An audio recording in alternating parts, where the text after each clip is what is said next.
Hello lovelies, how are you all doing today? I hope you are well. I'm a bit pooped. Honestly, I think I could fall asleep. If I lay on the sofa, I think my eyes would close. It's a bit late in the afternoon, it's about 5 o'clock, so the light is really gloaming because it's raining. More of that in a second. So yeah, I think I'm just having that afternoon. But never mind that. Come on, Vivi. Energy, energy, energy. Get there.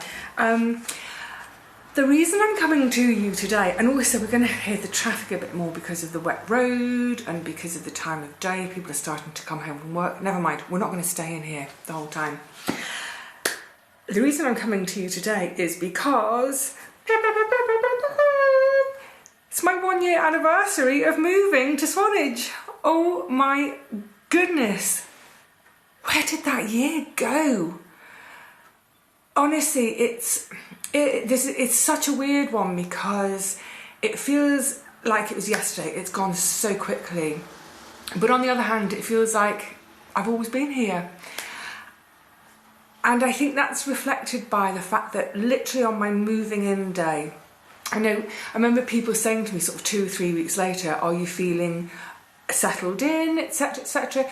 Literally the minute I put my foot across the threshold, I was settled in. Obviously part of that is because of my history of, this has always been a second home for me because of family, but yeah, it was obviously the right flat. It spoke to me and I was at home straight away. So yes, a year has whizzed by and I thought to just take a little time today to reflect on what I've managed in the last year, and we'll go and have a look around the flat and see where things are at.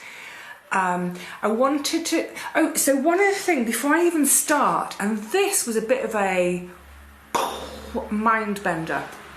So I moved, excuse me, I moved out of London on the 3rd of April, came down to Swanage on the train, stayed at the Red Line overnight. Then my removals team came overnight and we met up on the morning of April the 4th.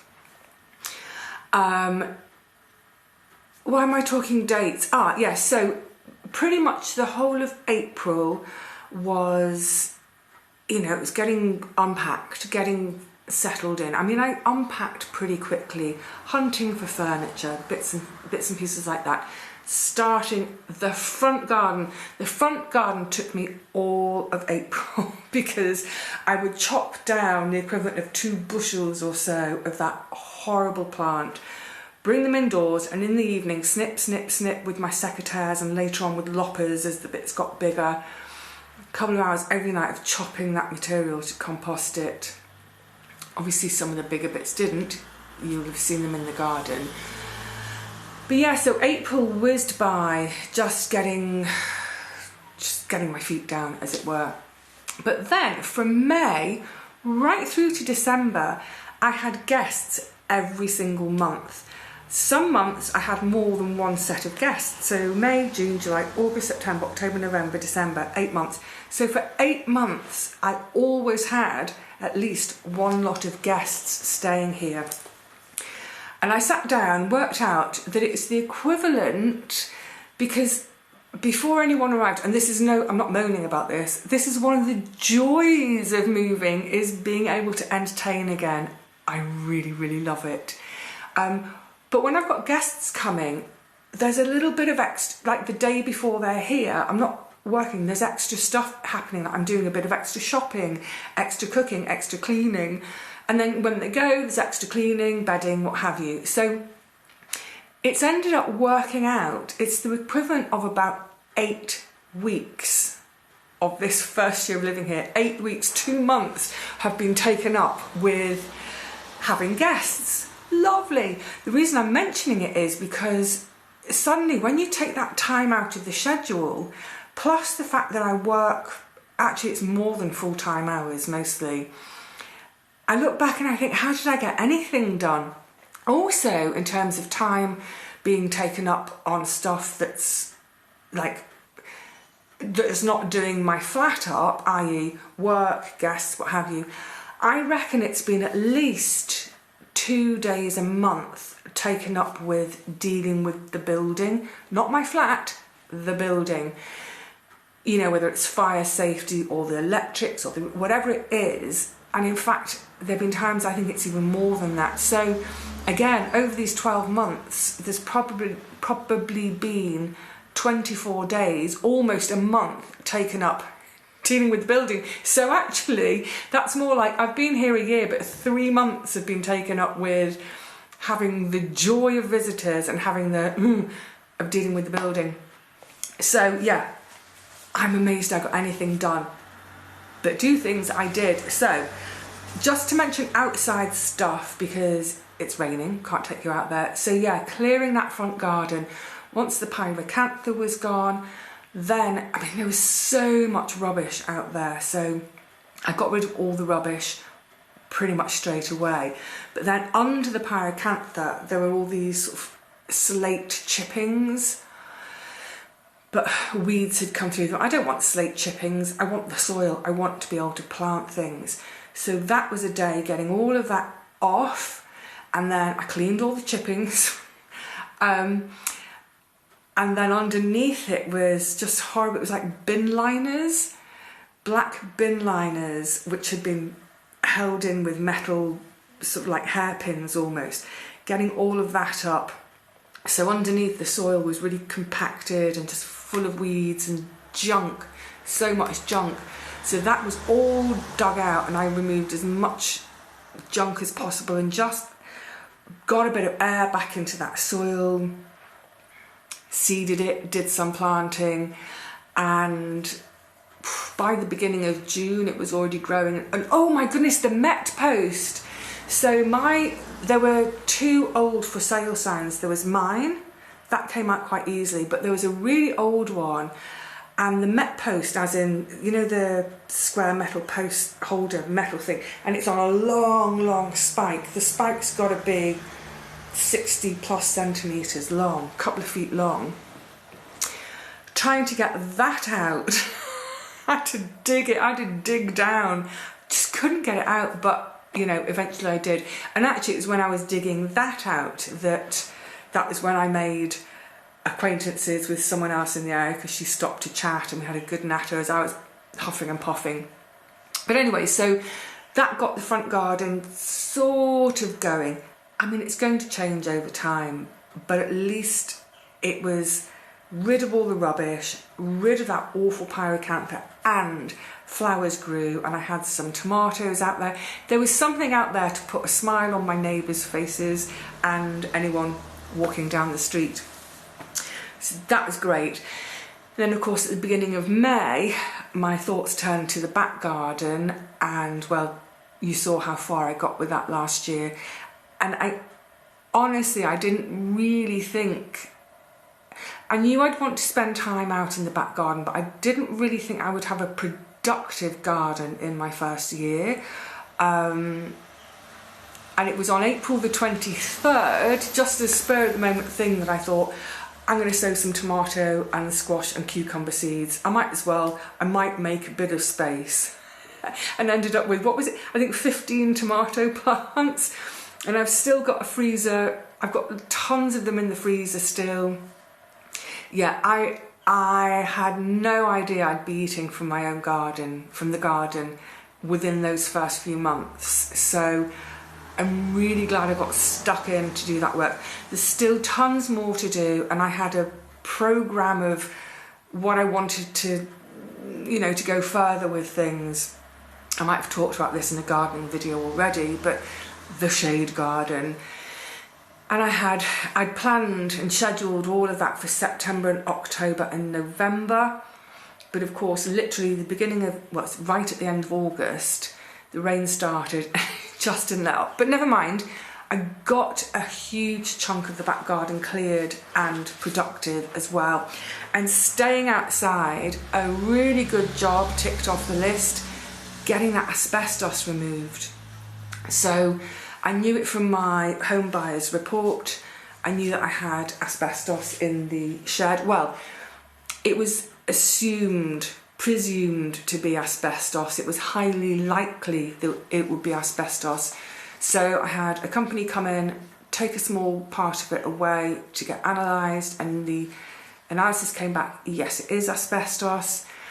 So then book another day, come round, get all that asbestos off those shed walls and out of the way. And once that was done, then of course I think I did it over the course of about 3 or 4 days in end of October into November. That rain was a pain in the backside. I really, really, really wanted to get the shed refurbished and working as a really practical space for me, because it's quite diddy. It's the old outhouse, the old bog shed. So I knew I had to be kind of canny with my storage and what have you, and I really wanted to get on with it. So it would have been ideal to do it across a weekend, 2 full days, blitz it, get it done. But because of the rain, it ended up being done over a few days. But that was another big tick.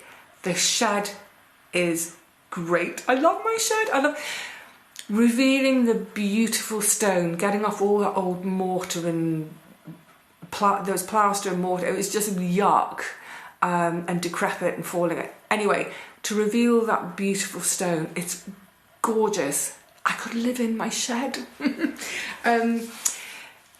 What I'm really looking forward to now as summer comes on, I can't wait to get all the furniture out so that when I need to go into, because at the moment all the chairs are in there, so every time I go into the shed, I take the chairs out first, but once the weather settles down a bit, then yeah, that shed's going to be a breeze. So chuffed with that. Right, I think that's everything for outside. Not bad in the first year, with 3 months taken out by visitors and building stuff. Right, and also that was all kind of up to December. So I look back, I think, how did I fit it in? How did I manage to do it all? I don't know, but I did. Probably because there's no motivation as strong as just wanting to use those spaces. Right, so let's have a quick look around the flat and see where things are at and where I've got up to and how this first year went. What did I manage? I'm starting in the bedroom. So there's not a huge amount of change in here. This is mostly about furniture. So that wardrobe, what a fantastic find. I adore it. And it was a bargain. I can't remember, I've got my budget book somewhere, but I think it was about 150 quid. Compared with modern ones, which are flimsy and horrible at, sort of 500 quid. My thoughts on chair is still in here at the moment because of the whole bookcase thing. So I needed a wardrobe and I needed a chest of drawers. These are oak. Happy with them. Obviously the bookshelves are in here. This is shop stock. It's in here just whilst I wait for the shelves in the living room to be built. And by now you saw, just starting to add the little bits of decor. That one is to be framed and hung. Haven't found a frame yet. And the wallpaper is bought, so at some point that will go up. But I love it in here. My oh so cosy bed. It's so comfortable, and I think it feels like such a lovely, safe, cosy room. And I think part of it is because the bed is just sort of tucked behind the door. But yeah, it's one of the great joys is in the summer when the window is wide open, falling asleep with the sound of the waves in the background is just utterly, utterly delicious.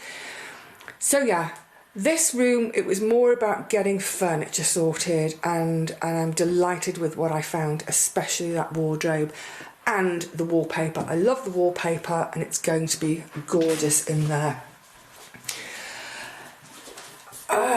Gosh, it is a really dark, gloomy day. Well, you saw I put my little sign up. Not huge changes in here. I'm not going to show you the loo, but just things like the addition of plants. I've got my little geranium there. Just the plants to help soften it, because it is these dark grey tiles and the black countertop. Yeah, the addition of plants helps it a little bit. The kitchen. So the kitchen has had quite a few changes. I mean, look, it's going to be a long time before I can do anything with the countertop. I would like to have an oak countertop eventually.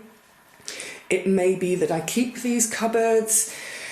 It's not urgent. You know, sort of learn to live with it. But the next change is going to be this upper cabinet is going to come down, and the shelves that are in the bedroom that have the shop stock books on them at the moment, they are going to replace that.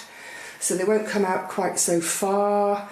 They'll be, you know, set back a bit, and because they're open, they'll have a lightness to them rather than these high gloss cupboards. But that's to come. So the changes in here, well, you know, obviously the absolutely useless cooker hood went, and I managed to get all that plasterwork repaired, so hopefully you'd never know. The dishwasher went, and now it's home to, well, the bin is at the front and accessible, but can you see what lives there now?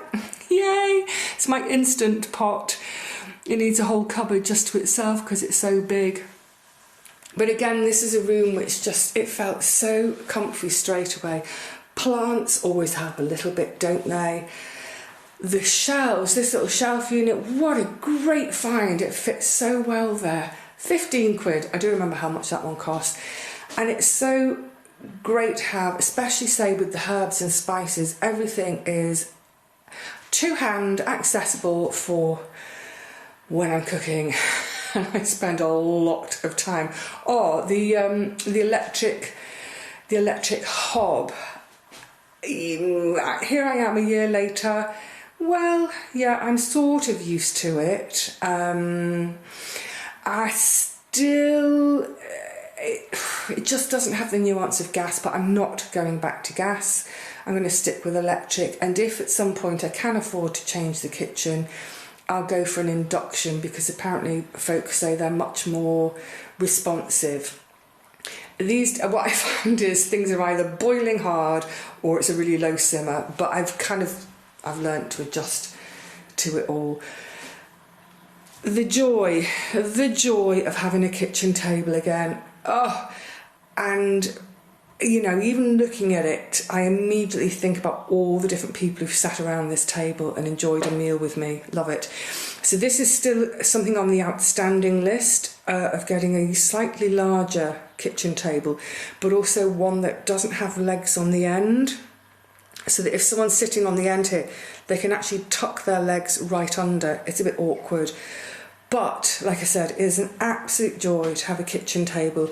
Every kitchen should have a table in it.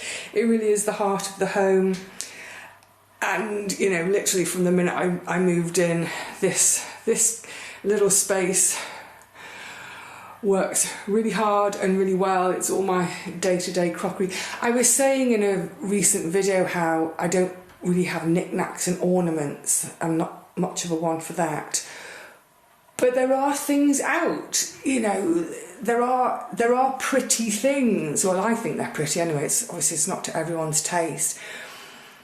But I love the fact that everything is functional, but it's also gorgeous. So, well, I think it's gorgeous. Anyway, yeah, so the kitchen has changed a little bit. Oh, just getting rid of that. That made me so happy.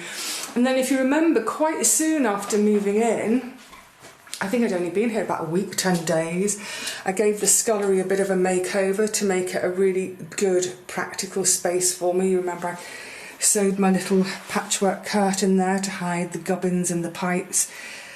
This room works brilliantly for me. Yeah, it's a busy room, but everything's on hand, and yeah, it just works really well. I love having this space. I like being able to see through the wall. I know, let's come back to the kitchen a second. Quite a few people said that I should brick up this wall and put shelves behind, but if it was all bricked up, the scullery would have no light in it whatsoever. Besides, I like it. And then finally in the bathroom, again, the bathroom, you know, when I moved in, I said I'm not a particular fan. It's all tiles and da-da-da. And I can't afford to change the tiles, but just little things that I've done. Just the addition of some wooden bits.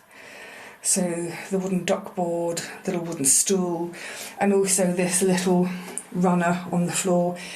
It just helps to, warm it up a little bit. Yay! Okay, let's head back to the living room. Let's turn lights off as I go. It's such a gloomy day. It feels like summer is still a million days away. And without the lights, you see it is really quite dark. I'm going to put you down for a second. And the living room as much as you've seen it before. So again, pretty much for the living room, it was all about getting myself a sofa. Oh, and a chair, another bargain.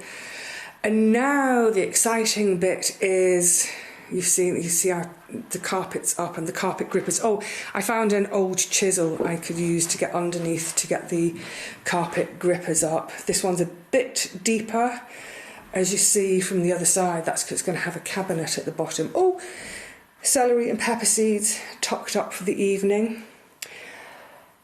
Yeah, so that's going to be the next big thing, next big change is once the shelves are in. All my boxes empty, lovely kind of colour and detail of books and bits and pieces. Cannot wait. It doesn't look like much, does it? It doesn't look like much has gone on, but yeah, it has been quite a lot. There's a lot of stuff that's gone on which you haven't seen, stuff to do with the building, like I said, like the fire stuff and the electrics and all those things, and the ongoing things that you know about, which I won't bring up again today. But I'm really happy with where things are at. I know for some people, someone unsubscribed. She told me she was unsubscribing because I wasn't getting around to decorating. It's just a bit bonkers, isn't it, when people get angry with me for not decorating. Anyway, it doesn't matter. I'm really pleased with where things are at. This was never a case of get in and spend 3 months doing full-time renos, changes, decorating. This was a case of move in, I have to work. I've got my working hours to do, and then outside of work and outside of having guests, I love that so much, that's when I can fit in all these other jobs. So, and I don't get annual leave with my job. There's no such thing as annual leave paid holiday, so again it's not like, oh, take 2 weeks off in order to progress the flat, because then I wouldn't be paid. So I'm really pleased with where things are at. I think the things which please me most, getting the garden up and running last year, I love that. The bits and bobs of furniture I've been able to find, especially my bargains, love that. I adore my kitchen, I adore the feeling it gives me. And like I was saying in there, that is in no small part due to the fact that friends and family have sat around that table. In the space of a year, there are already tons of memories in here, all the visitors throughout the year, and then that lovely second Christmas with Richard and Paul, having a Christmas tree, my first Christmas tree in years, how could I forget?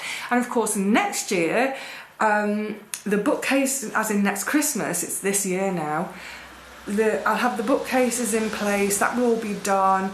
Don't know when my Christmas tree will probably be here. If I have a tree again, hopefully I will. I will have a tree again at some point. I don't know whether I'll have one every single year. But yeah, to have my first Christmas tree in 20 odd years, that was such a joy. Anyway, look, the long and the short of it is, I'm so happy I'm here. I love my little life here. It's very simple. It's not at all extravagant. Obviously, it's still a frugal life, but there are so many things for me to enjoy. Just those really simple joys of life, like watching the waves. I'll never tire of that.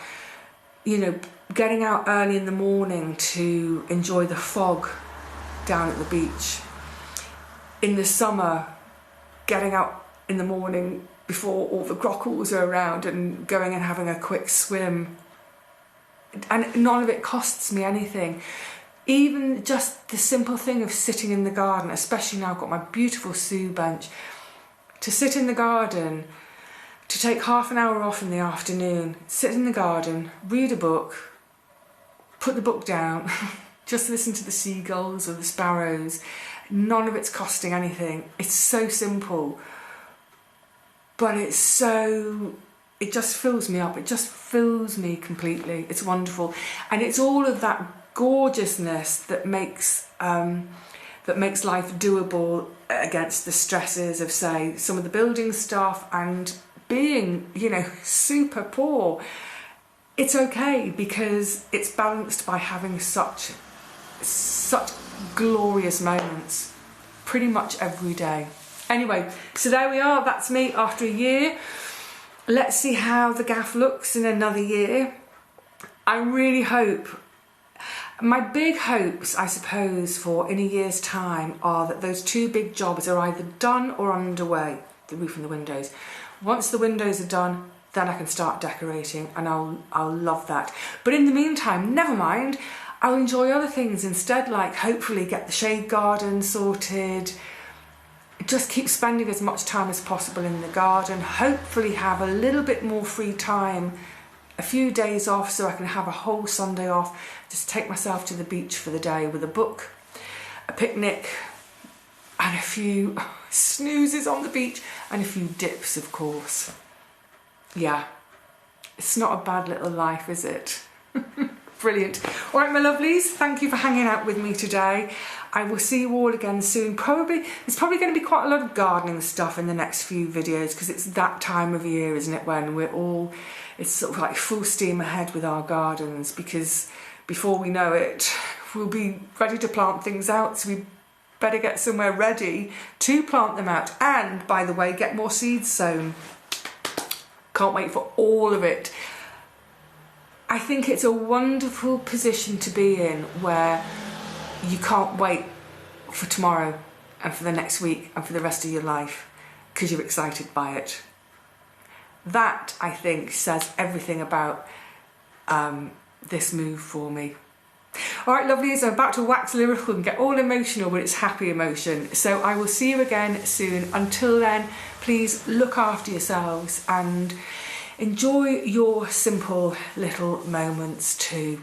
Bit of birdsong, the sound of wind in the trees, a mug of coffee in the garden, whatever it is that you love doing that's simple, do a little bit more of it this week. Until the next one, cheerio.